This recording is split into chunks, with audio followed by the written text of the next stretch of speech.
Palanpur food safety વિભાગે ભેળસેળિયાઓને કર્યો દંડ.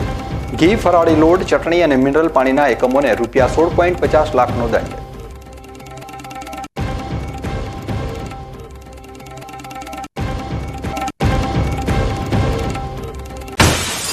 ડીસામાં હાસ્ય ફૂડ પ્રોડક્ટ નામની ફેક્ટરીમાં બનતા નકલી ઘી ઉપર બીકે ન્યૂઝ ચેનલ દ્વારા કરવામાં આવેલા દરોડા બાદ ફૂડ વિભાગે લીધા હતા સેમ્પલ. 1.5 વર્ષ બાદ ઘી નકલી હોવાનું સામે આવતા ફૂડ વિભાગે હાસ્ય ફૂડ પ્રોડક્ટના માલિક નિકુંજ મોદીને ફટકાર્યો 1.5 લાખનો દંડ.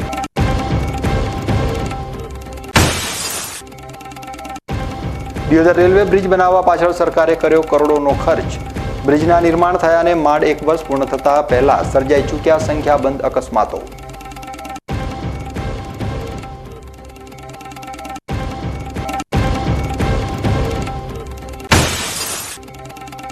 સંયુક્ત કુટુંબની એકતા સામે અલગ રહેતા પરિવારો જરૂરિયાતના સમયે લાગે છે એકલા. વિશ્વ કુટુંબ દિવસ ઉપર જુઓ બીકે ન્યૂઝ ચેનલ ઉપર અમારો વિશેષ અહેવાલ.